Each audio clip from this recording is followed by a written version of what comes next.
그동안 잘 지내셨습니까? 네. 오늘은 무슨 강의 시간입니까? 예절인가요? 예법인가요? 예법도 맞고 예절도 맞고 다 맞는 말씀이신데요. 우리가 절에서는 이제 예절이라고 표현하지 않고 예법이라고 표현하죠. 이제 같은 단어라도 장소에 따라서 좀 다르게 쓰입니다. 오늘은 한 시간은 사찰 예법을 하고 한 시간은 뭐죠? 예불문 할 겁니다. 예불문 예법 하기 전에 지난번 성지순례 잘 다녀오셨어요? 안 가신 분들이 많으시죠? 우리가 이제 송광사는 길상사의 큰 집, 우리 속된 말로 큰 집입니다. 큰 집이고 우리가 송광사가 본사라고 그래요. 본사. 이제 많이들 이런 용어 자체가 낯설어 하시는데 우리는 대한불교 조계종이고 중앙집행기구가 있다면 그것이 이제 총무원이에요. 조계종의 사찰에 등록된 본사라고 그래요. 큰 사찰. 카톨릭이 말하면 교구청, 교구. 25개가 있어요. 그 조계종 안에 25교구가 있습니다. 송광사는 21교구예요. 21교구. 지역을 안배를 해서 이렇게 서울서부터 하나씩 1교구, 2교구 이렇게 쭉 내려갑니다. 그래서 송광사가 21교구인데 21교구에 속해진 사찰을 말사라고 그래요. 말사. 소속된 말사. 말사라고 해서 송광사 말사가 우리 길상사예요. 그러니까 본사가 어디?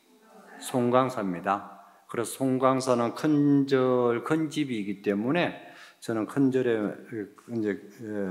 집에 일 있으면은 내려가야 돼요. 내려가서 참석하고 그렇게 합니다.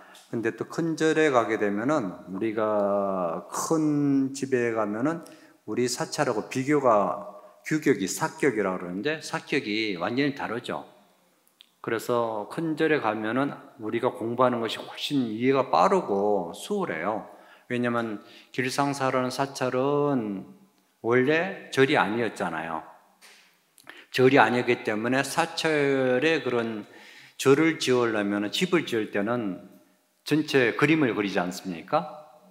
그리는데 길상사는 절을 지으려고 시작한 게 아니어서 사찰의 구조하고 전혀 다른 형태를 갖고 있습니다.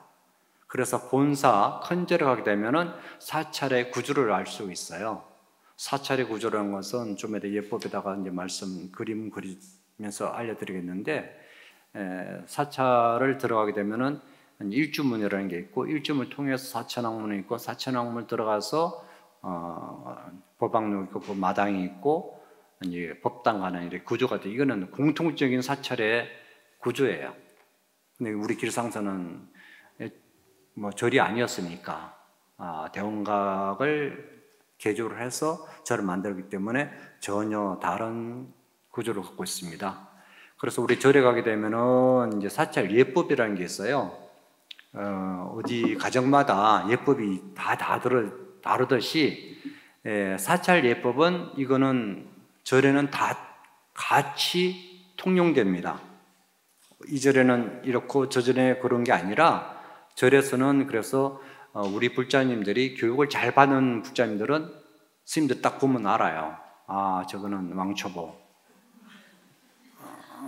저분은 절에 오래 다니신 분, 우리가 말하는 묵은 신도라고 그래요. 오래 다니신 분. 그러니까 우리 습관이잖아요. 그러니까 잘 익힌 사람은 자연스러운 모습으로 이렇게 표현되는데 뚫레뚫레하고 저러는 모습 딱 보면, 저를 하는 거 딱 보면 이거는 몇 년짜리다. 예, 뭐 쉽게 말해서 딱 이제 저대로 보면 알죠. 표정 하나만 보더라도 이건 왕초보. 이분은 약간 이제 배우기 시작했구나. 그건 하듯이 여러분의 모습을 통해서 그럼 누구를 본다? 여러분이 다니는 저를 보게 되는 거예요. 마찬가지, 가정에 똑같잖아요. 자식을 통해서 부모님을 보게 되잖아요. 자식을 통해서 옛날에 그랬잖아요. 보면 너 아버지 누구야? 그렇게 많이 물었잖아요. 요즘은 그렇지 않은데 옛날에는 그럽니다. 우리 사찰에는 아직도 그게 남아 있어요. 제가 진짜도 마찬가지고요. 스님들도 그럽니다. 딱 보면은 첫 번째 묻는 게 본사가 어디냐 물어요. 스님들한테. 그럼 본사는 이제 자기의 출가한 절 그걸 물어요. 그래 본사는 어디라 그랬죠? 자기 소속된 절입니다. 그러니까 이를테면은 길상사를 출가했어도 본사는 어디죠? 송광사로 그러죠. 본사는 송광사입니다. 그 다음에 뭘 물을까? 뭐 물을 것 같아? 은사 스님이 누구냐 물어요. 은사 스님이 누구냐 그래요. 그러면 이미 신상조회는 다 끝나요. 그러면 이 스님에 대해서는 이미 더 이상 물을 필요 없어요. 은사 묻고 본사 물으면은 대강 우리 속된 말로 점수 몇 점짜리다. 그게 나와요. 우리 절집에서는 통용되는 거예요. 은사 묻고 본사 묻고 그 다음에 뭘 문제 또 세세하게 들어간다면 강원을 나왔냐 안 나왔냐 물어요. 우리로 말하면 승가대학을 절집에 있는 승가대학을 나왔냐 안 나왔냐 물어요. 그게 뭘까요? 이제 승가대학이라는 것은 4년제 스님들이 기초 공부를 하는 곳입니다. 바깥에 있는 승가대학이 아니라 절에 있는 승가대학, 중앙승가대학이라는 그런 게 아니라 해인사 승가대학, 옛날에 강원이라고 표현했는데 요즘 이제 강원을 승가대학이라고 표현합니다. 그래 해인사 승가대학 나왔냐, 통도서 나왔냐, 송광사 나왔냐 물어요. 그거 갖고 또 대강 알아요. 얘가 어떻게 배웠겠구나. 이렇다면 학교 출신을 묻는 거지요. 학교 출신을 묻는 겁니다. 그러면 어디 나왔다 그러면 변방에 있는 대학교 나왔구나. 똑같아요. 평가가. 왜냐하면은 이제 제가 송광사 스님이라서 이제 그런 송광사의 자부심, 송광사 나왔다 그러면은 일단 기본 점수는 받고 들어가요. 딴 승가대학 나왔다 보다도 송광사 광원 졸업했습니다 그러면은 더 이상 묻지 않아요. 왜 그럴까? 왜 그럴 것 같아요? 네? 역사와 전통은 다 있죠. 빡세죠, 빡세. 빡세요. 시집살이를 되게 세게 해요. 그러니까 대부분이 못 견뎌 도망가요. 그러니까 그것을 견뎌냈다면은 이제 굉장히 기본적으로 어느 정도 됐다고 보는 거죠. 거기서 우리가 배우는 게 뭐냐면은 공부도 중요하지만은 습의를 배운다고 그래요.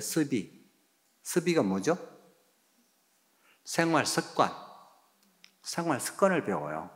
왜냐하면은 절에 오시면은 이미 출가 수행자 됐잖아요. 출가 수행자 됐다면은 출가 수행자답게 행동과 말을 해야 되거든요. 그러니까 바깥에서 그런거리 말하는 말투 이런 것들을 다 이제 계속 지적을 하는 거죠. 계속 지적해서 고치게 하니까 요즘 사람들은 지적받는 걸 싫어하잖아요. 지적이 아니라 그건 교육인데 다들 그런 지적받고 남의 그런 교훈적인 얘기를 받아들이지 않고 싫어하니까 다들 힘들어하죠. 그러니까 견디다가 그것뿐만 아니라 또 단체 생활이기 때문에 생활을 철저하게 해야 되거든요. 1분 1초로 틀리면 안 돼요. 그러니까 바깥에서 그런 습관 안 되는 분들은 맨날 경책받는 거죠. 경책받아요. 경책 혼자 받는 게 아니라 단체를 하다 안 되면 단체를 또 경책해버리면 한 사람 때문에 전체가 피곤해지는 거죠. 그런 교육을 통해서 이제 우리가 생활 습관을 바꿉니다. 그것을 제일 힘들게 하는 것이 송황사예요. 근데 지금은 많이 느슨해졌습니다. 그렇지만 그래도 송황사가 이제 그런 습관을 배우는데 마찬가지로 우리 불자들도 마찬가지입니다. 여러분들이 어떤 절에서 이게 예법을 배우냐에 따라서 여러분이 모습이 다릅니다. 우리가 이제 길상사에서 제가 옛날에 여기 소임 볼 때 그런 얘기 했습니다. 길상사 신도들이 여기서 배출하고 나서 가면은 먼 데서 봐도 길상사 신도다 이렇게 표현됐어요. 딱 보면은 법당에 들어온 거 행동하는 거지만 보다 저분은 길상사 신도 그렇게 교육을 시켰거든요. 여러분도 그렇게 교육시키면 어떡할까요? 그렇게 교육을 받아야 된다잖아요. 모든 사람들은 교육을 통해서 우리가 인격 형성이나 사람이 달라지잖아요. 물론 자유자재 하면 좋죠. 그것은 자유 마음대로 사는 외딴 쓰면서는 아무 상관없습니다. 혼자 사시니까. 근데 더불어 사는 것은 예절이란 것은 서로가 편하기 위해서 예절이 필요한 것이고 법이 필요한 것이지 그렇지 않아요? 그 법을 통해서 우리가 편하거든요. 어김으로 해서 그냥 불편해지니까. 근데 이제 무질서도 법이라고 해요. 무질서도 질서라고 표현이 있어요. 무질서도 질서다. 그것을 어디서 느끼냐면 인도 가면 그걸 느끼게 돼요. 인도 가면은 오거리 같은 데 가면은 신호가 없으니까 한꺼번에 다 엉켜요. 릭샤, 차, 사람 걸어다니는 거, 기어다니는 거 다 엉켜요. 근데 막히지 않더라고요. 그 속에서 막히지 않아요. 우리 같으면은 조금만 하면 다 막혀가지고 확 막혀버리잖아요. 근데 거기서는 그런 가운데 무질서 속에 양보를 하니까 흘러가요. 우리는 어떻게 됩니까? 양보를 안 하잖아요. 내가 질서를 어기면은 남의 질서하는 것도 우리가 봐줘야 되거든. 근데 우리는 어떻습니까? 나는 합리화하고 남은 불법이에요. 그러다면 이게 막히기 시작하는 거죠. 이것은 대만 갔을 때 처음 아주 오래전에 대만 유학 갔는데 요즘은 가다가 중앙선 가다가 이렇게 휙 돌아서 차가 가더라고요. 말이 안 되잖아요. 사선 가다가 이렇게 그냥 한 바퀴 유턴해 버리더라고요. 근데 지금은 안 그래요. 옛날에 그러더라고요. 근데 자기가 불법하니까 딴 차가 불법하니까 그걸 나무라지 않더라고. 불법하는 것을 그냥 기다려 주더라고요. 그리고 빨간불 신호등 있지 않습니까? 파란 등, 노란 등, 빨간 등이잖아요. 근데 빨간 등인데 건너가요. 그러면서 뭐라는 줄 아세요? 빨간 등은 빨리 지나고 간대요. 빨간불이면 빨리 지나가면 된대요. 그러면서 왜 되냐? 여기는 자유중국이니까. 대만을 옛날에 뭐라고 했습니까? 자유중국이라서 자유중화민국이라 그랬어요. 요즘은 안 그러더라고요. 옛날에 그랬어요. 그래서 제가 참 재밌다. 빨간 불은 빨리 지나가면 되는구나. 파란 불은 천천히 가다가고. 그것이 그러니까 모두가 그 지키니까 그것이 되는 거예요. 누가 하면 로맨스고 저쪽에 하면은 뭐라고? 불륜이고 스캔들이에요. 똑같이 적용이 되면 됐는데 그거예요. 그래서 우리가 이제 예법을 배우는 것은 모두가 편안하기 위해서 그걸 예법을 배워야 되는 것이고 그 예법을 우리가 잘 배워놓으면은 그것이 참 아름다워요. 예뻐요. 근데 잘못 배워놓으면은 마치 걸음걸이를 잘못 걸면은 보기가 아름답지 않듯이 합장하는 법이나 절하는 법이나 이런 걸 하면은 참 예뻐요. 보는 사람들이 그것을 예쁘다 그러면서 우리가 절에서는 뭐라고 표현합니까? 환희심이 난다고요. 환희심이 나거든요. 근데 보기 안 좋은 걸 보면은 환희심 반대말이 뭡니까? 분심이 난다고. 분심, 화가 난다고. 왜 저럴까? 왜 저렇게 해야 돼? 분심이 나잖아요. 제가 가끔 그런 얘기합니다. 특히 우리 의식 중에 합창단에는 참불가 부르잖아요. 제일 듣기 싫은 거 참불가 못 부르는 게 의식이 할 때. 기가 따갑거든요. 돼지 목 다른 소리 하면 진짜 듣기 힘들잖아요. 사실 차라리 그럴 바는 안 해야 되거든. 참불가는 부처님 노래를 찬타는 노래인데 엉터리를 해버리면은 짜증나게 하잖아요. 그건 바르지 않는 거지. 오히려 환희심 나게 노래 불러줘야지 가릉비인가처럼 해야 되는데 그렇지 않으면은 분심이 난다고요. 똑같아요. 내가 하는 행동과 말들이 아름다우면 모든 사람들이 기분 좋고 보기 좋고 아름답다고 하지만은 내가 행동과 말들이 안 좋으면은 누구부터 탓한다?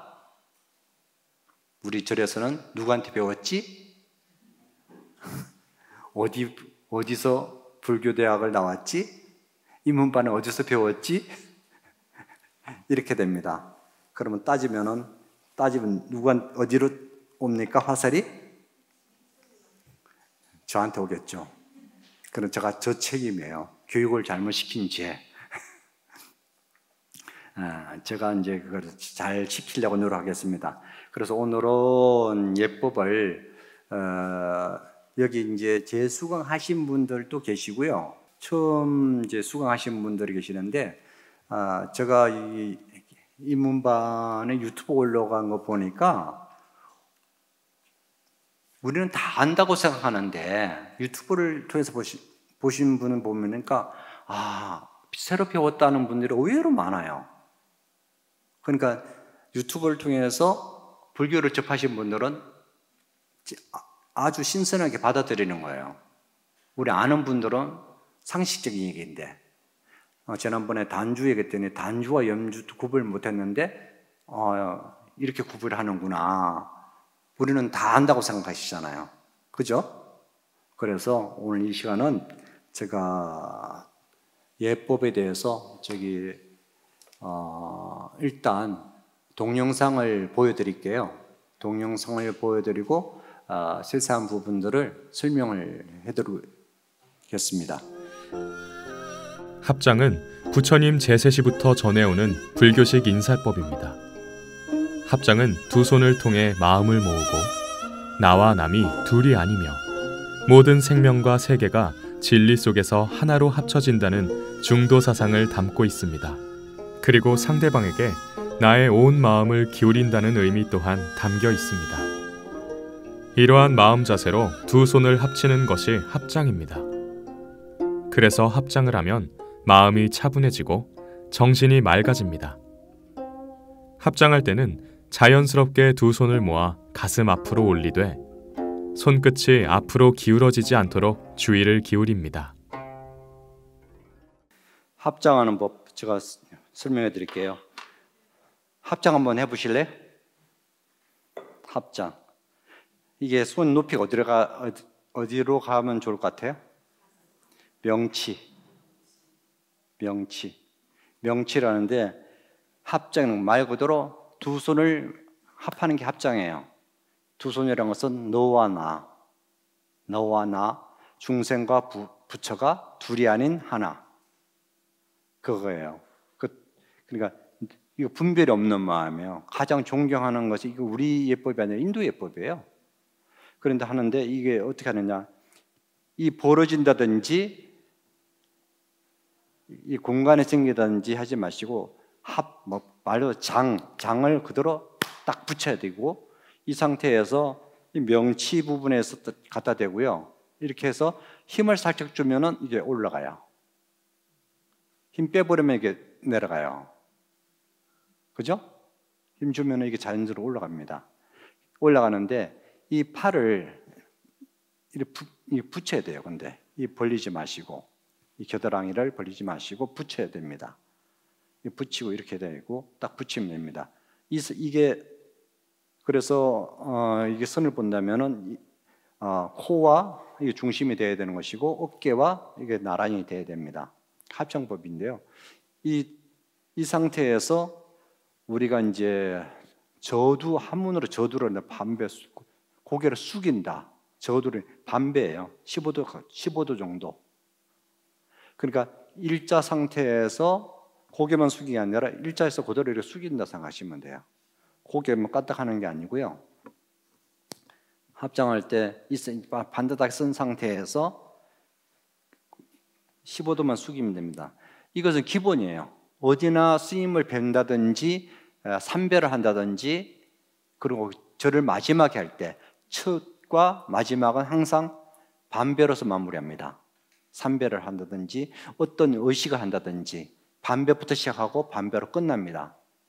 우리가 이제 108배를 한다 그럴 때 108배도 반배로 시작하고 108배를 다 하고 나서도 마무리는 반배로 끝납니다.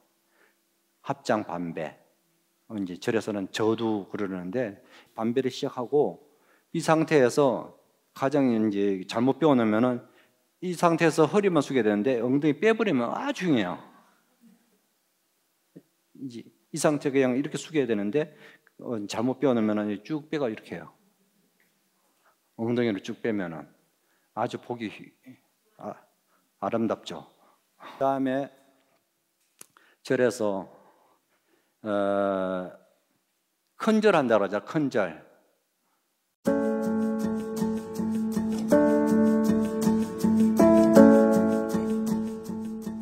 안녕하세요 여러분. 제 이름은 바냐예요. 오늘은 합장에 대해서 함께 배워봐요. 불교에서 합장은 스님과 불자 사이의 인사법이자 불보살님에 대한 예경의 방법이에요. 부처님과 너와 내가 둘이 아니라는 의미도 가지고 있죠. 합장하는 법을 알아볼까요? 자, 먼저 양손의 10손가락을 곧게 펴고 손가락 사이가 떨어지지 않게 모두 붙이고 가슴 중앙에 이렇게 두고 손끝이 하늘로 향하면 돼요.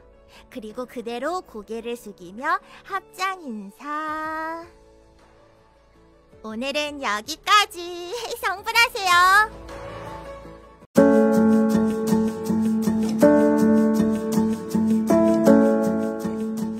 안녕하세요. 바냐예요.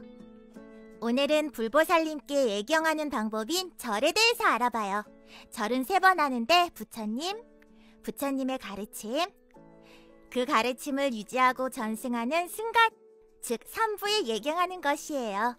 절은 예경을 드리는 것 말고도 나 자신을 낮추고 내려놓는다는 하심이란 의미도 있어요.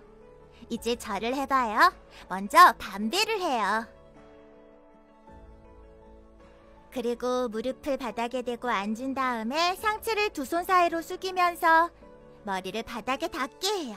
양손을 귀 높이로 올렸다 내리고 다시 일어서요. 그리고 다시 한번 절.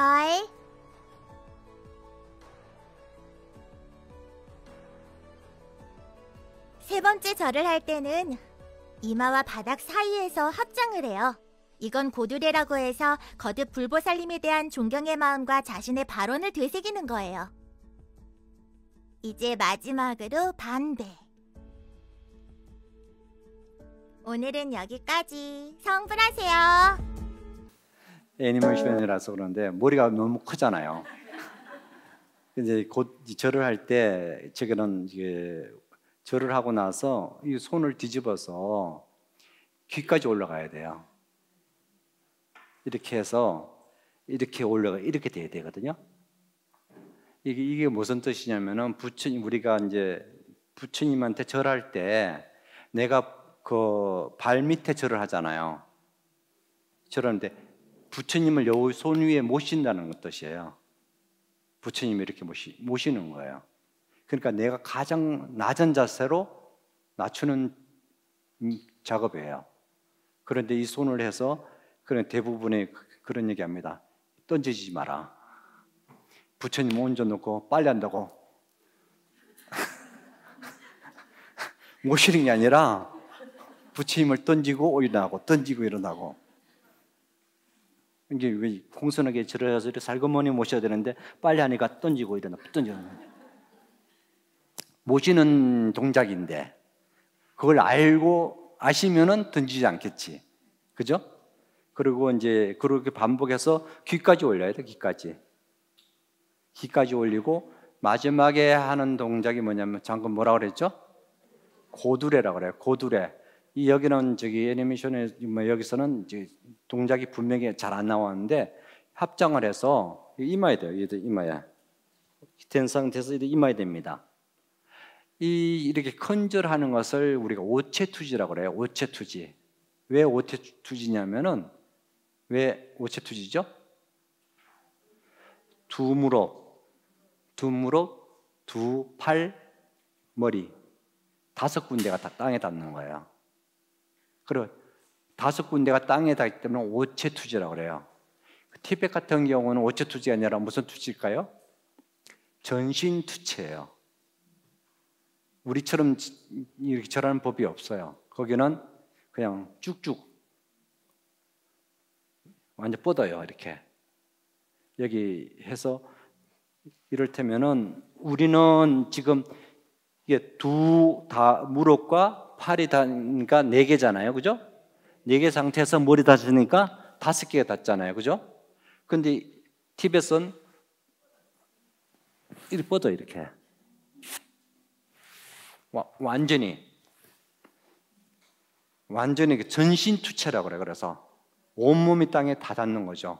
우리처럼 오체투지가 없습니다. 근데 티벳에는 108배라는 숫자가 없어요. 근데 우리는 108배 하잖아요. 그건 보통 거기는 10,000배, 100,000배 이렇게 하거든요. 우리 108배는 말을 꺼내면 안 돼요. 참화고도 혹시 보셨어요? 참화고도를 보면은 자기 집에서 순례를 떠나는데 집에서 대문부터 시작해가지고 목적하는 라사까지 간다면 그때까지 절하면서 가요. 전신투체로.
근데 요즘은 뭐 그냥 그야말로 컨질하듯이 하잖아요.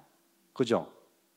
그리고 저희들 같은 경우는 이제 가사장삼을 수하기 때문에 오른손 왼손을 해야 돼요. 그러니까 놔버리면 가사가 풀려버리기 때문에. 근데 일반인들은 굳이 그렇게 할 필요 없는 거예요. 가사장삼이 안 수하니까. 그래서 옛날에는 오른손 대고 왼손은 먼저 풀어야 되니까 가사를 벗어버리는데, 이렇게 했을 때 먼저 내려가고 이건 가사를 잡고 있는 거죠. 가사를 잡고 있는 거고, 그리고 먼저 다 했을 때는 일어날 때는 다시 반대로 오른손을 먼저 탔고 일어나는 거예요. 이렇게 절하는데 오른손 왼손 하고 반대로 올릴 때는 왼손 오른손 이렇게 올라옵니다.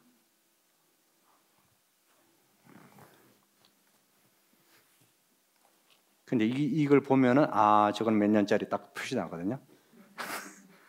절하는 거 보면은 이게 얼마나 익숙하게 잘 부드럽게 스무스하게 잘 하시냐면은 이분이 절을 얼마나 많이 하셨고 절에 오래 다니셨고 여러분의 모습에서 딱 보여요. 그러니까 이건 연습을 많이 하셔야 돼. 이것은 우리가 몸으로 하는 것은 이론이 아니에요. 몸으로 하는 것은 이론이 아니라 실제 우리가 몸으로 하는 것이기 때문에 실제 하셔야지만이 그게 몸에 배어서 익숙해져요. 그 옛날 가끔 그런 얘기 있습니다. 동남아에서 가짜 스님들이 들어와요. 우리나라에. 그러면은 우리가 새로운 가사 옷을 입으면은 입을 줄 모르거든.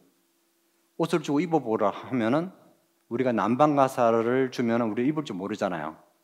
남방의 가사라는 것은 천이 굉장히 길고 뚫뚫 말아야 되거든요. 그럼 입으라면 저는 못 입어요. 근데 남방 스님이 만약에 우리나라 왔는데 가사 주면서 입으라면 못 입어요. 입을 줄 모르는 거죠. 그건 가짜를 구별하는 방법이에요, 그게. 우리나라 가끔 외국 노동자들이 위장해서 오신 경우가 있대요. 취업하러. 그런데 이제 그것을 그런 식으로 골라내는 거죠. 가사 주고 입어보라 그러면 못 입잖아요. 저도 못 입는 거지. 익숙하면 자연스럽게 입어야 되는데 마찬가지잖아요. 여러분이 합장할 줄 모르는 건 똑같아요. 자연스럽게 불자라면 합장하고 저런 건 기본적으로 해야 되고, 가끔 또 그런 얘기 있습니다. 요즘 탁발하는 스님들 만나요? 탁발하는 스님들. 옛날에는 탁발하는 스님들 좀 있었거든요. 그죠? 가게 같은 데 와가지고 달라고 하잖아요. 근데 연불시키면 100% 들통나잖아요. 연불시켜보면은 가짜는 연불할 줄 모르잖아요. 여러분이 이제 불자니까 천수경 한번 해보세요 그러면은 해보세요라는 게 아니라 우리를 위해서 천수교육 좀 해주세요. 그러면 딱 들통나지. 여러분이 진짜 알면서 시켜야 되는 거지. 그 대신 여러분이 천수교 모르는데 시켜봤자 나도 모르고 너도 모르는데 내가 이렇게 테스트하러 했다고 테스트하는데 저 뭐 틀린 게 아닌지 모르잖아요. 옛날엔 많이 그랬어요. 가짜들이 이제 있을 때 스님인데 함부로 할 수도 없고 가짜인지 모르잖아요. 근데 스님 가짜입니까 진짜인지 할 수 없잖아요. 근데 우리한테 시주 받으러 왔단 말이에요. 그러면 우리를 위해서 반야식년을 해달라든지 뭐 좀 해주십시오 그러면은 뭐 진짜는 금방 딱 줄줄줄 나오겠죠. 안 그러겠어요? 근데 가짜는 자기도 모르니까 못하는 거죠. 근데 우리가 이제 이것이 뭘 배우냐 따라서 우리가 할 수 있는 것들입니다. 그래서 가장 중요한 것은 절에서 모든 의식은 절로 시작되는데 절에 가게 되면은 사찰의 구조를 보면은요, 우리 송광사를 기준해서 말씀드릴게요. 송광사에 보면은 이제 여기가 일주문입니다. 근데 일주문에 들어가서 송광사 같은 경우는 일주문 들어가서 이렇게 꺾어지죠, 그죠? 송광사가 기억나요? 여기 뭐가 있습니까? 네? 사천왕 있죠? 사천왕문이 있습니다. 그리고 여기 가면은 뭐 있죠? 여기가 뭐가 있던가요? 종각이 있죠, 종각. 기억납니까? 종각에서 다시 들어가면 뭐가 있습니까? 큰 마당이 나타나죠. 마당이 났고 제일 가운데 뭐가 있습니까? 대웅전이 있어요? 대웅보전이 있습니까? 대웅보전이 있어요. 대웅전하고 대웅보전의 차이점이 뭡니까?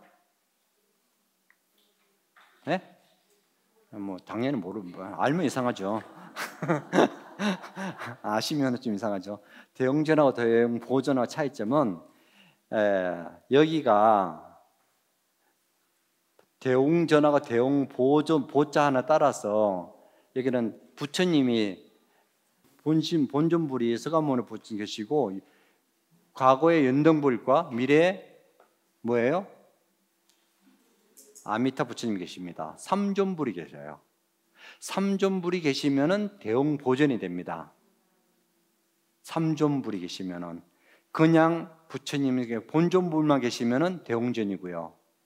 그러니까 그 집에 문패라고 그러죠. 문패. 극락전은 누가 계십니까? 본존불. 그러니까 극락전은 아미타 부처님이 계십니다. 그러니까 그 집의 주인이 누구냐에 따른 것서 문패가 달라집니다. 우리가 문패라는 것은 현판이 달라지는 거죠. 그러니까 관음전은 관세음보살님이 계실 것이고, 지장전에는 지장보살님이 계실 것이고, 문수전은 문수보살님이 계실 것이고, 약사전은 약사 여러분 계시고, 그러니까 그 주불이라고 그래요. 주불이 어떤 분을 모시냐에 따라서 이제 달라집니다. 송광사 같은 경우는 이제 이렇게 대웅보전이니까 삼존물이 계시고 거기에는 4대 보살이 계십니다. 4대 보살. 4대 보살이 누굽니까? 그것도 알면은 좀 약간 수준이 있는 거고. 4대 보살이라는 것은 맨 처음에 관세음보살, 우리가 가장 많이 하는 관세음보살, 그 다음에 우리가 많이 부르는 이름 누구? 지장보살. 그 다음에 누가 계실까요? 보현보살. 그 다음에 누가 계실까요? 누구? 문수보살. 이게 4대 보살이라고 그래요. 4대 보살. 네 분의 보살님이 삼존불과 4대 보살이 계시면은 이제 대웅보전이에요. 이것은 이제 우리가 법당의 대부분의 해인사, 그 대적광전이라고 해요. 대적광전이라는 얘기도 똑같이 삼존불과 4대 보살에 묻혀져 있습니다. 그러니까 대웅전 그러면은 이제 법당이 규모가 적다 생각하시면 돼요. 규모가 현군 규모는 대부분이 다 삼존불과 4대 보살이 계시는데, 이제 송광사 같은 경우는 이제 일주문이 이렇게 돼 있지만 여기가 있는 상태에서 가장 일직선의 건물로 보면은 해인사 같은 경우는 여기 일주문이고 일직선으로 되어 있어요. 모든 사찰이 거의 다 이게 원래 구조예요. 원래 구조. 일주문 통하고 사천왕문전하고 이제 여기 종각이 있고, 안 그러면 이 앞에가 대부분이 누각이 있어요.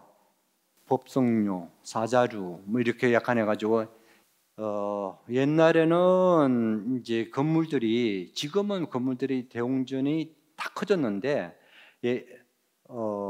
법당이 조그만 데는 가면은 앞에 큰 누각이 있어요. 만약에 대웅전이 있다면은 대웅전 앞에 이 법당이 규모가 적다 그랬죠, 그죠? 적으면은 그 앞에 설법전 같은 큰 건물이 있어요. 왜?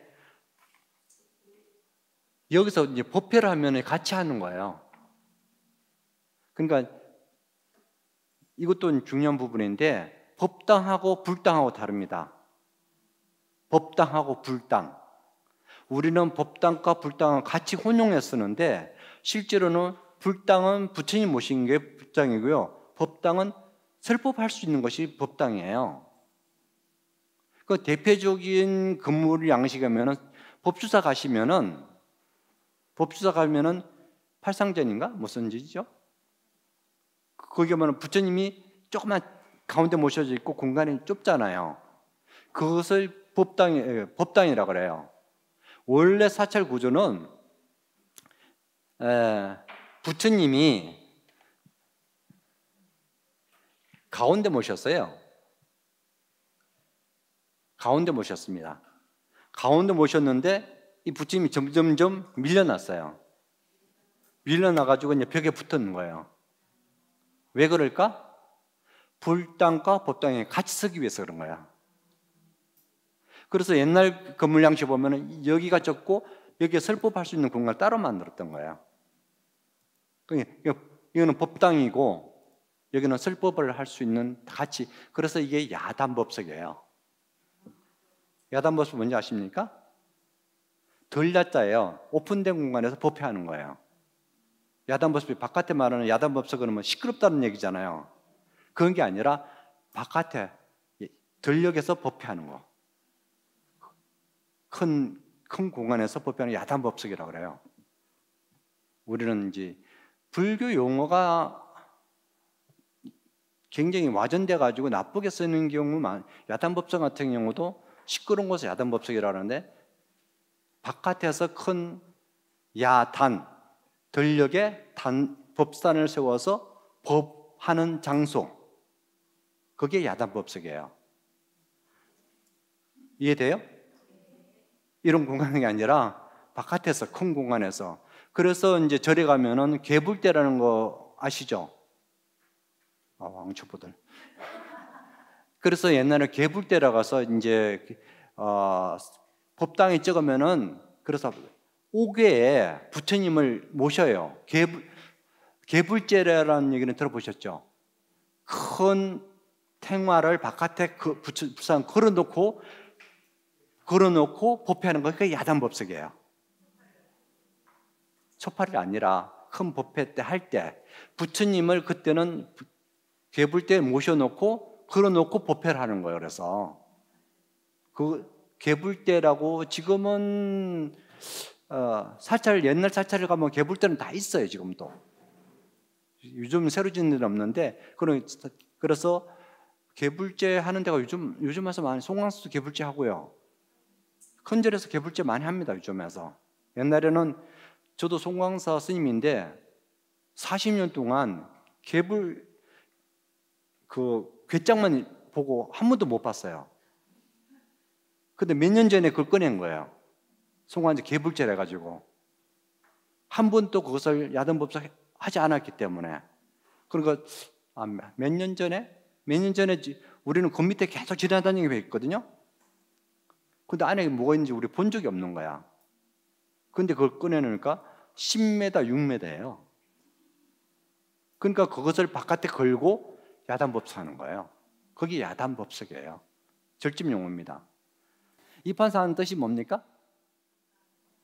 이판이라는 것은 뭐냐면요, 우리 출가 수행자들이 이판이라고, 수행자를 이판이라고 하고요.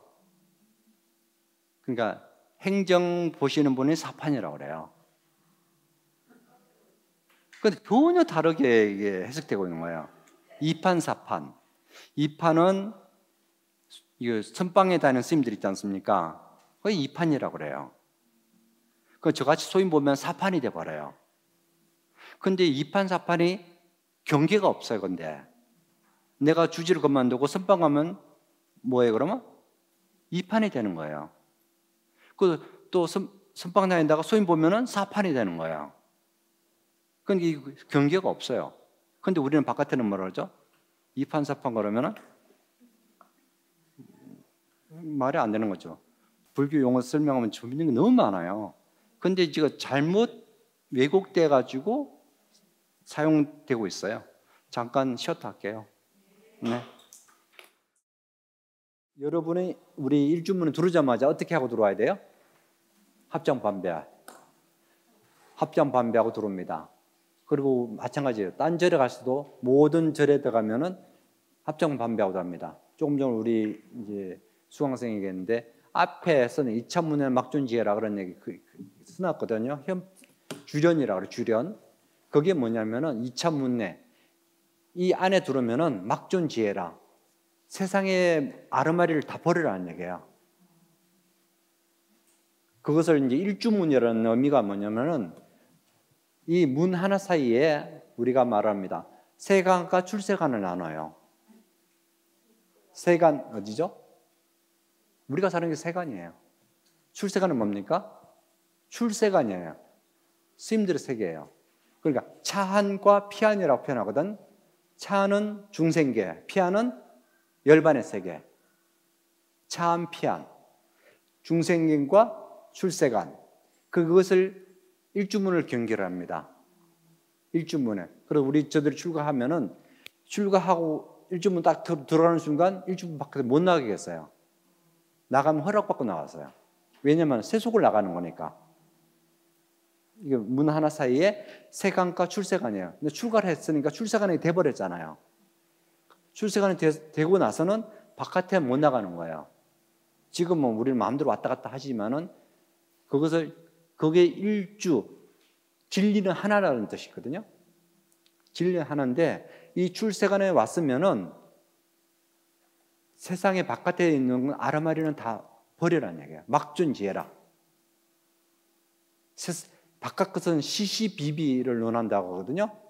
그건 지식이라는 거지. 지혜가 아니라는 거죠. 그러니까 세속의 모든 나이, 명예, 권리 모든 것을 다 지워버려라. 출세가는 건 새롭게 출가함으로써 새롭게 태어나는 거거든요. 여러분이 만약에 이제 공부를 하시고 불명을 받잖아요. 불명 받으면 새롭게 천주교 세례 받듯이 새로운 세례를 받음으로 해서 새롭게 태어나는 거예요. 불명을 받는 순간 영숙이 숙자였다가 열행이 공덕성 이렇게 다 바뀌는 겁니다. 그는 세속에 살려면 세속 이름이 필요하지만 출세간 살면 출세간 이름이 필요합니다. 그래서 우리들이 이제 출세간 이름은 부처님 이름이잖아요. 불명이거든 부처님 이름이에요. 부처님이라는 것은 부처님 이름 부처답게 살라는 뜻이에요. 부처답게 살라고. 그럼 이 출세간에 왔으면은 세속의 모든 것 갖고 그것을 논하지 말라는 얘기예요. 근데 우리 논하는 것들은 모든 세속의 아르마리 갖고 옳다 그러다 이거 갖고 시비하고 앉았다고. 그렇잖아요? 그래서 이제 이 경계를 해서 출세간과 나눠집니다. 우리도 마찬가지잖아요. 여러분 절에서 기도할 때는 마음 편했다가 저 딱 벗어나는 순간 번뇌 시작하거든. 그렇잖아요. 안 그래? 여기 들어올 때는 딱 해서 기도하고 참 편했어. 집이 가까우면 가까울수록 번뇌가 자꾸 커져. 점점 원상복귀하고 있어. 안 그래? 그래서 그러면 또 와야 돼. 그래서 거기를 점점점 줄이는 거예요. 그게 기도고 정진이에요. 머리 무거우면 빨리 와서 내려놓고 안 하면 이게 터지니까 많아가지고 안 그러면 내가 그 무게에 짓눌리니까 그래서 기도하고 또 비우고 기도하고 비우고 마치 연잎이 물을 담지 않고 하다가 무거우면 쏟아버리고 안 그러면 욕심 부리다가 다 담다가는 자기가 부러지니까 그렇잖아요? 욕심이라고 그럽니다. 그것을 우리가 지혜롭게 알아야 되는 거예요. 모르면은 내가 병나든지 탈이 나요. 부러진다는 것은 딴 게 아니라 여러분의 마음의 병이 있었든지 뭐가 일이 생기기 마련이거든요. 그건 진리예요. 그것이 아주 다 아는 진리인데 우리가 실천을 못하는 거죠. 그래서 일주문을 딱 터는 순간 마음 비로 왔습니다. 이제 절하고 돌아오는 거죠. 그리고 가실 때도 가서도 잘 비우겠습니다. 그러니까 일주문을 통하면서 절하고 나가고 하는 겁니다. 그리고 딱 들어오면은 여기 동영상에 보면은 제일 먼저 어디로 갑니까? 우리는 화장실 먼저 가지. 원래는 딴 데 가지 말고 지금은 이제 기부 모르는 사람들은 종무소 들어가겠죠. 안내실을 들어가서 여쭤봐야 되잖아요. 그죠? 근데 기본 아는 분들은 어디로 가야 됩니까? 바로 곧장 법당 먼저 가야 돼. 법당부터. 딴 데 가서 세지 말고 그 집에 가서 제일 어른부터 한테 인사 드리고 일부러 가야 돼요. 어른은 여기 이곳의 어른은 누구? 법당에 있는 부처님이 제일 어른이잖아요. 어른한테 인사부터 고하고 그 다음에 화장실 가야 된다고. 근데 우리는 화장실 다 들리고 다 하고 볼일 제일 늦게 가. 그 예법이 아닌 거예요, 그게. 무슨 아시겠어요? 그런 예법을 우리가 잘못 배워놔가지고 지 볼 다 보고 어른한테 가는 거야. 그러면 절에 뭐하러 왔어? 제일 큰 어른한테 온다 해놓고 딴짓하고 있는 거지. 우리도 스님들도 마찬가지예요. 어떤 일이 있으면 제일 먼저 은사 스님 찾아뵙고 자기 일 보러 가야 돼요. 그것이 이제 기본적인 예법입니다. 그러고 나서 뭐 처음 오신 분들은 어쩔 수 없겠죠. 모르니까 종무소 들려서 이제 뭘 하시고 들어가겠지만은 사실 법당부터 인사하고 돌아서 와서 종무소 가서 일을 봐야 돼요. 엄연히 따져본다면은. 그러고 나서 일을 하는데 우리는 자기 다 중심적이니까. 그건 신앙의 그 잘못된 거예요. 다 종무소부터 못 가지고 자기 일 다 보고 시작하잖아요. 접수됐는지 안 됐는지부터 확인하고. 순서가 아니다는 거. 아셨어요? 네. 그것이 가장 중요한 부분입니다. 자, 예불. 예불은 이제 유임을 나눠줬는데요. 우리가 이제 예불은 조속 예불이라고 합니다. 아침조, 저녁 예불을 조속 예불이라고 합니다. 그리고 이제 삼시 예불이라고 표현합니다. 삼시 예불은 또 뭐가 포함될까요? 사시 예불을 했을 때 삼시 예불이라고 합니다. 용어부터 여러분이 익숙해야 돼. 조석은 말 그대로 아침, 저녁 예불을 조속 예불이고, 삼시 예불은 사시 예불을 했을 때 삼시 예불이라고 합니다. 세 번 하니까. 사시 예불. 우리는 여러분 기억하는 건 다 사시 예불만 많이들 기억하시잖아요. 그죠? 사분정건이라는 또 표현이 있어요. 사분정건. 사분정건은 뭔지 아십니까? 우리 길상사 사분정건 하고 있어요.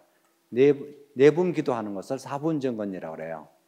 네 분, 아침 기도와 사시와 저녁과 하나가 추가되어 있어요. 언제입니까? 2시를 해요. 2시 하는 것을 우리가 사시의 불이라고 표현하고 사분정건이라고 표현해요. 근데 일반적으로 이제 기도처 가면은 사분정건을 합니다. 근데 사분정건 한 데는 옛날에는 다 거의 했는데 요즘은 사분정건 한 데가 많지 않아요. 지금 우리 길상사는 사분정건 하고 있는데 도시 사찰에서 사분정건 하는 데 거의 없을걸요? 저기 기도처 가면 합니다. 봉정하면 기도처는 사분정건 하는데 일반 절에서는 사분정건 하는데 거의 없어요. 사분정건이라고, 사분예불이라고 하지 않고 사분정건이라고 표현합니다. 왜냐하면 2시는 예불이 아니니까. 2시는 예불이 아닙니다. 기도예요. 그러니까 우리가 하는 것은 아침, 사시, 저녁은 예불이에요. 근데 그럼 남방에서 할까? 이렇게 또 궁금할 거 아니에요. 왕초보들. 남방 불교에서 할까 안 할까요? 해요. 사시는 안 합니다. 그 대신. 사시 예불이 없어요. 조성 예불을 해요. 불교 예법은 아주 오래전부터 부처님 당시부터 부처님 제세시 이후에부터 시작됐어요. 부처님 인멸 후에 초기 불교에서 공통스럽게 모여서 예불을 합니다. 남방에는 예불은 경전을 많이 갖고 합니다. 경전을 우리는 대성불교 와서는 불보살 이름이 다 들어가잖아요. 근데 거기 좀 차이점이 있습니다. 그러니까 초기 불교에서는 다르마, 법, 진리, 경전을 갖고 이제 많은 얘기를 한다면은 우리는 이제 대성불교 넘어와서 이제 밀교 해가지고 불법성 삼보에 대한 해다가 거기에다가 플러스 알파 해가지고 뭐 서건동진 이렇게 막 들어갔잖아요. 그 부분에 이제 차이점이 있고요. 그래서 이제 예불을 우리가 이것도 이게 이론이 아니라 이제 실제로 여러분이 템플스테이나 가서 이게 왕초보들 데리고 와서 1박 2일 절에서 한번 자면서 이렇게 실전을 해야지 딱 몸이 체득되거든요. 기억은 뭘로 기억될까요? 생각으로 기억될까요? 기억은 느낌으로 돼요. 느낌. 감정으로부터 생각 플러스 느낌, 감정이 되면은 100% 기억됩니다. 예를 들어서 우리가 뭐 암기하라 그러면은 굉장히 어렵잖아요. 왜 암기하는데 어려울까요? 그러니까 머리로 하기 때문에 안 되는 거예요. 감정만 들어가면 금방 기억돼요. 감정만 들어가면. 감정이 뭡니까? 이벤트죠. 그 사람하고 키스했던 그거는 생각 플러스 내 감정이 들어가기 때문에 그건 지워지지 않아요.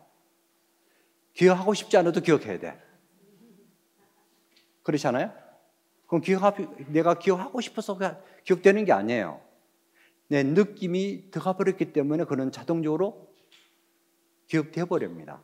근데 우리가 이런 거 외우려면 안 돼. 느낌이 없기 때문에. 암기가. 근데 여기 외우는데 어떤 이벤트가 들어가면 금방 외워져요. 여기 이벤트가 들어가면은 기억돼 버립니다. 근데 그냥 암기하려면 안 돼요. 그래서 우리가 체험한 것은 몸소 된 것은 빨리 몸으로 기억합니다. 마치 우리가 힘든 일들은 다 기억해요.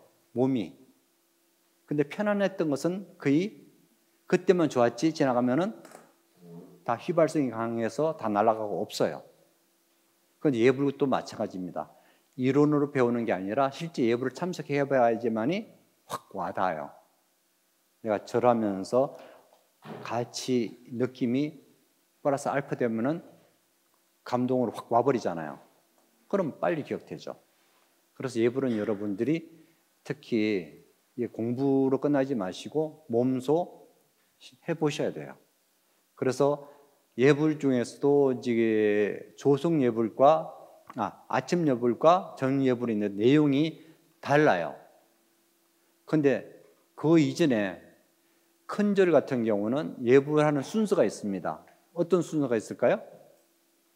사물을 다룬다고 그래요. 사물. 사물이 뭡니까? 4가지 법구. 사물이 뭐죠? 종, 또 북, 모고, 운판. 이게 사물이라고 그래요. 그러니까 아침에는 예불할 때는 제일 먼저 도량석이라고 해요. 도량석. 도량석은 뭘까요? 3시에 송광사 같은 경우는 3시에 이제 일어나셔야 되거든요. 3시에 새벽 3시에 일어납니다. 뭐가 이야? 3시에 일어나는데 3시에 일어나는데 3시에 스님들 깨워야 돼요. 그러니까 3시에 정확 3시 땡 하면은 스님이 목탁 치고 도량 전체를 돕니다. 그 목탁 소리 갖고 다 깨우는 거죠.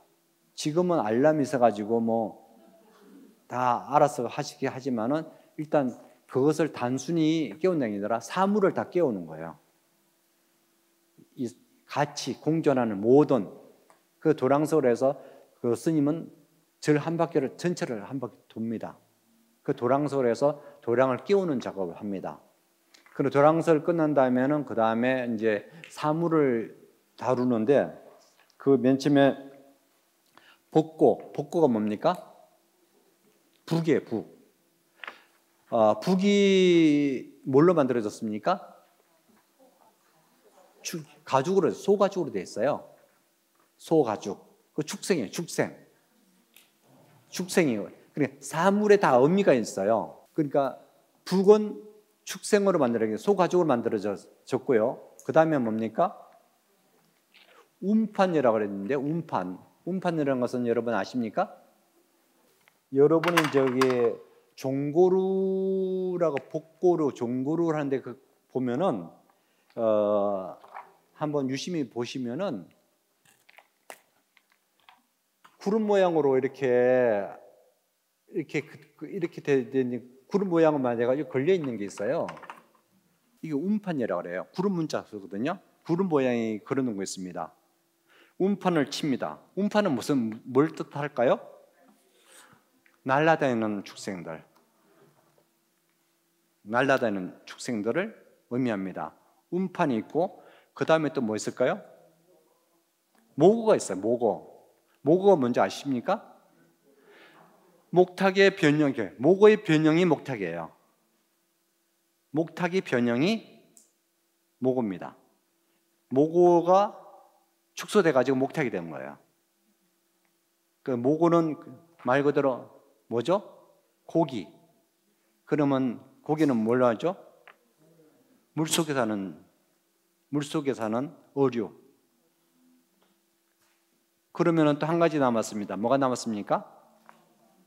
대종. 큰 종. 종이 남아요. 그럼 종은 뭘 의미할 것 같습니까? 종이 이렇게 매달려 있지 않습니까? 여 밑에는 이렇게 구멍이 나 있어요. 여기 울림판이긴 하지만은 이 종을 치면은 지옥고까지 소리가 들리게 했어요. 그래서 사물은 우리가 말하는 육해공군 다대로 포함된 거예요. 걸어다니는 축생, 날아다니는 축생, 물속에 있는 축생, 지옥고에 있는 축생. 그래서 이 소리를 들으면서 뭘 발언할까? 이고동락하라. 고통에서 벗어나서 해탈하여지이다. 이런 발언하는 거예요. 그냥 단순하게 영역 다루는 게 아니라 축생을 북치면 축생들은 이 소리 듣고 고통에서 벗어나서 축생 몸에서 벗어나라고 발언하는 것이고, 운판 칠 때는 날아가는 중생들을 다 제도하여지이다 하는 것이고, 또 이제 그 운판 이제 모고 칠 때는 물속에 있는 모든 축생들이 이 소리를 듣고 해탈하라고 바라는 것이고, 대종은 지옥고에 떨어진, 그래서 대부분 이 사물이 있으면 대종만 하나 갖고 다 대신해요. 그래서 종 하나 갖고 전체를 다 커버를 해요. 그래서 우리는 사물이 없잖아요. 이 네 가지를 사물이라고 그러는데, 사물에는 우리는 대종 하나밖에 없잖아요. 그래서 저 하나 갖고는 이 소리를 듣고 원이차 공론이 이고등하여지이다, 이 소리를 듣고 이고등락하라고 발언해서 대종 치는 거예요. 그냥 아름다운 소리 들으라는 뜻이 아니라, 이 우리 독일 대사가 바로 위에 살거든요. 너무 좋다는 거예요, 대동 소리가. 근데 옛날에는 앞집에 어디 이슬람 쪽의 대사로 와서 시끄럽다고 이사 갔거든요. 그럼 소리 하나 갖고 누구는 참 듣기 좋다고, 누구는 너무 시끄럽다고 이사 갔어. 이게 듣는 사람이 어떻게 듣냐? 소리는 하나예요. 소리가 두 개 아니잖아. 소리는 하나인데 어떤 사람은 참 좋다고 그러고, 누구는 이게 소음이다 그러고. 내가 좋으면은 아름다운 음악이고, 내가 싫으면 시끄러운 소음이에요. 그러니까 그것은 각자의 몫이겠죠. 하여튼 이렇게 이제 사물의 역할은 이렇게 됩니다. 이 사물을 다룬 다음에 법당에서 이제 예불을 시작합니다. 우리 법당에서 이제 그 조그만 종이 하나 있죠. 그것을 뭐라면 종이라는 거 금고라 그래요.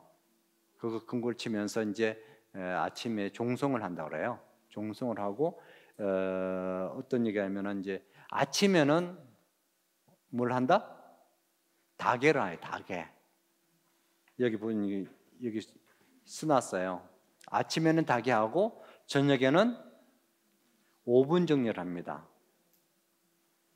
이것이 달라요. 아침 예불 앞부분만 달라요. 본문은 다 같은데, 이를테면은 아침 예불할 때는 아금 정정수 편이 감노다 봉헌 삼보전 원수의 납수. 이래 아금 청정손. 아금 내가 청정한 청정 올리니 아금 청정손 변이 감노다. 청정한 물이 변이 감노다. 감노다로 변해지이다. 아금 청정수 변이 감노다. 봉헌 삼보전. 봉헌 삼보전에 내가 봉헌하오니 원수 원컨대 애납서 나의 모든 것을 받아주십시오. 그러면서 저를 선별합니다. 그러니까 원수의 납수 원수의 납수 원수 마지막에 자비의 납수. 그래 자비롭게 나의 모든 것을 섭수해 주십시오. 이렇게 하면서 그 다음에 본문대로 합니다. 지심 기명내 삼계 도사. 이게 이제 이 청이 참 재밌는 것이 송광사, 해인사, 통도사가 운곡이 달라요. 운곡이 뭔지 알죠? 템포가 달라. 내용이 다른 게 아니라 속도가 달라요. 속도감이 달라요. 어떻게 다르냐면은 약간 흉내내다면은 송광사 버전 송광사는 지심 기명내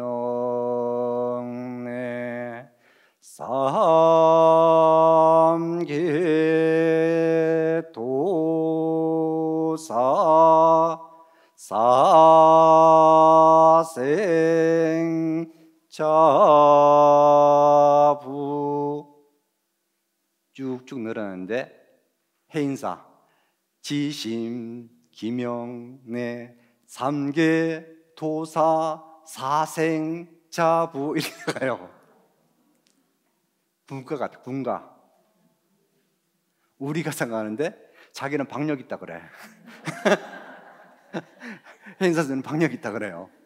근데 우리는 그러면서 우리를 보고 너무 우리는 또 저쪽에 야 너무 경망스럽다. 근데 그쪽에서 우리를 또 뭐라 하냐나 야 엿가락 늘어뜨리지 한숨 자겠다. 왜냐면은 머리 받고 이런 게 지시 머리 받고 있는데 여기는 지심하고 벌써 일어났거든요. 근데 그것이 이제 그 운곡이 다르다는 거예요. 그래서 이제 어떤 얘기 있냐면은 송광사 스님이 해인사 가서 송광사 째로 하면 안 된다는 거예요. 그 집은 그 집 따라줘야 되는 거예요. 그래서 초발심 자화계문 나와요. 남의 집에 가서 큰 소리 옆을 하지 마, 들으라고 그래요. 왜냐면 남의 집에 가서 우리 식으로 하면 안 되잖아요. 해인사가 뭐 해인사식 따라가야지. 거기 가서 지심하고 이미 저기 일어나 있는데 나는 머리 받고 있는 거예요. 그리고 마찬가지지. 송광사는 지심하고 있는데 저는 지심이 뭐 벌써 일어나면 안 되잖아요. 그래서 남의 집에 가면 남의 집 예법을 따라야 되는 거예요. 그래서 처음에는 자기 소리를 듣지 말고 들으라. 남의 집에 그런 식으로 다른 절의 예불을 어떻게 하는지 들으라. 내용은 달라진 게 없고 운곡이 다를 뿐이지. 그래서 좀 지나면은 대강 감을 잡잖아요. 여기는 빠르게 한다, 늦게 한다. 그럼 길상사는 지금 어떤 톤일까? 송광사 톤인데 조금 빨라요. 송광사식이에요. 지금 여기 길상사의 모든 시스템은 다 송광사 시스템이에요. 제가 와가지고 다 송광사 시스템은 그 스케줄 거의 같아요. 그 예불 시간이나 공양하는 시간이나 다 송광사하고 거의 같은 스케줄로 가고 있어요. 송광사 스타일이에요. 왜? 우리는 송광사 식구들이고 송광사 스님이고 길상사 이름이랑 어디서 왔다? 송광사 옛 이름이 길상사예요.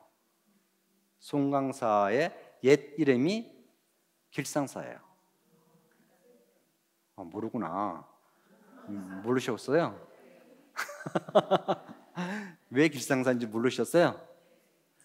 어떤 분이 그런 얘기를 해요. 길상아 보살님이 이래서 길상사라는, 길상아라는 건 스님이 나중에 이름을 분명히 드린 거죠. 송광사 옛 이름이 길상사입니다. 조계산 옛날 길상사였어요. 그래서 길상사 쓰는 거예요. 그래서 이제 우리 여기는 송광사의 그런 전통을 이어받아서 그대로 지금 다 하고 있고요. 또 이제 예불문이 방금 얘기했듯이 앞에는 아침에는 물론 다계를 한다고 그랬죠. 다계를 하고 저녁에는 것은 뭘 한다? 오분향이라고 그래요. 오분향례. 오분향이라는 것은 이제 그야말로 아침에는 이제 아금 정정수 변이가 압로됐다면은 저녁에는 개향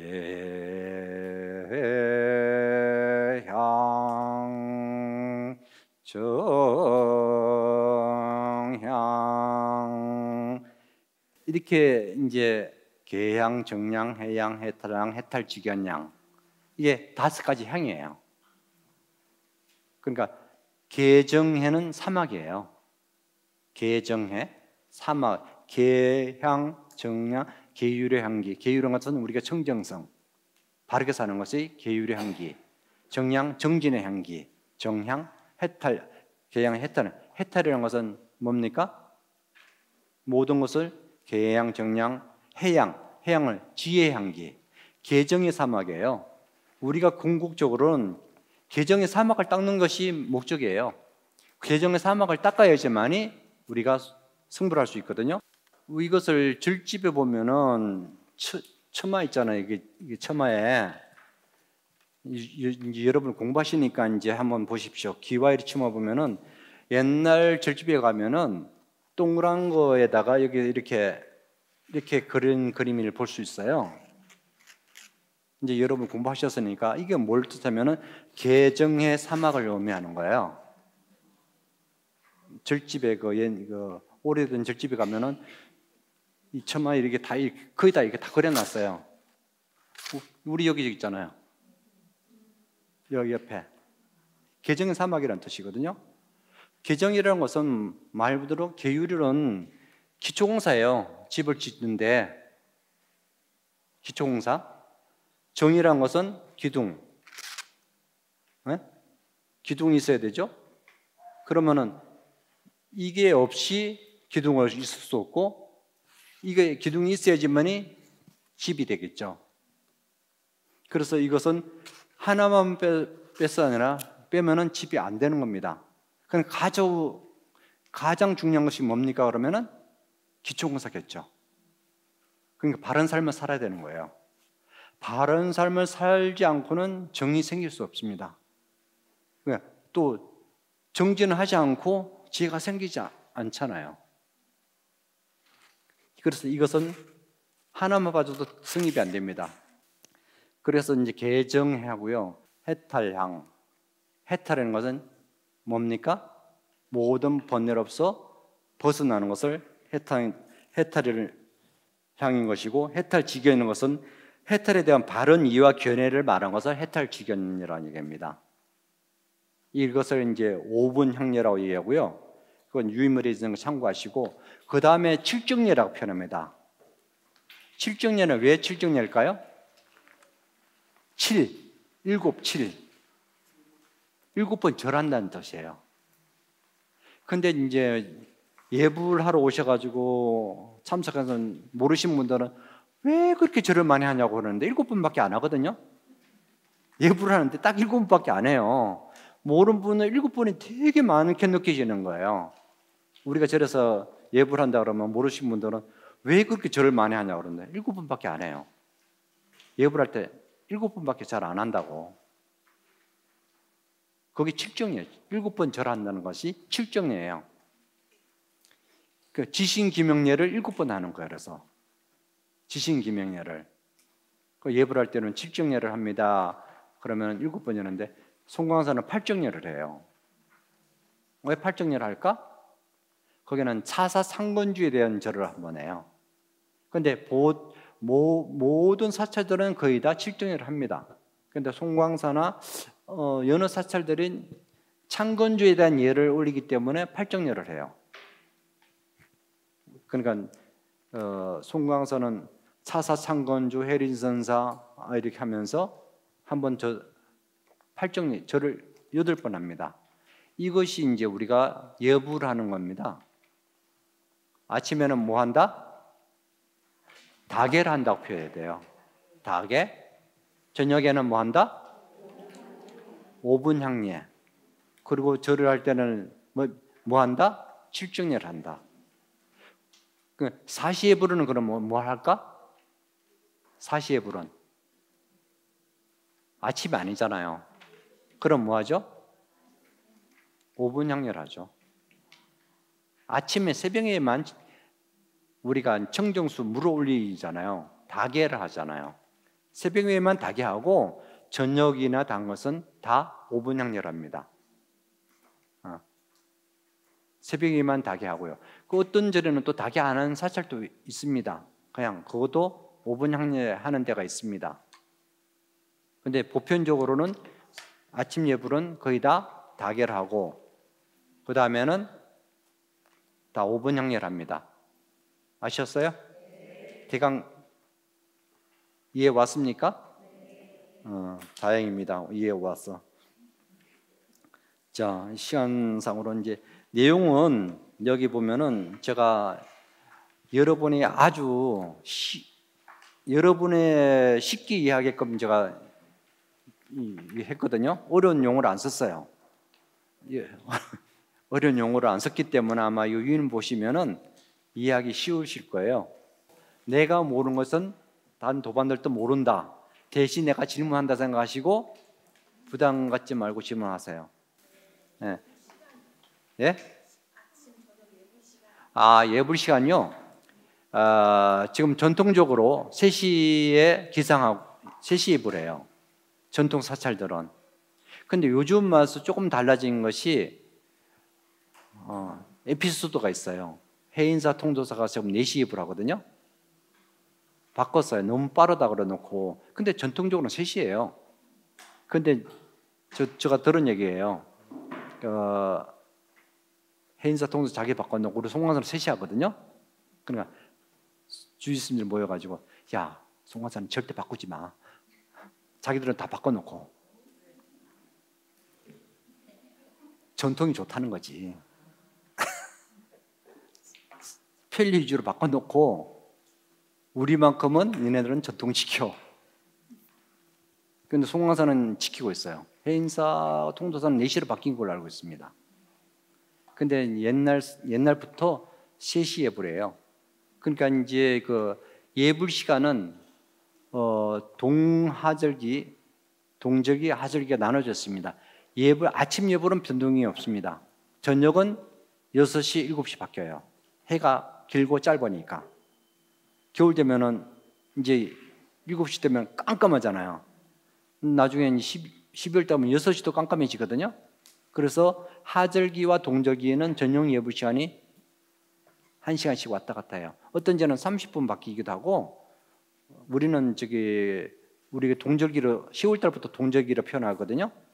10월달부터. 그래서 우리가 지금 저녁 6시로 바뀌었어요. 길상사가. 저녁 예불.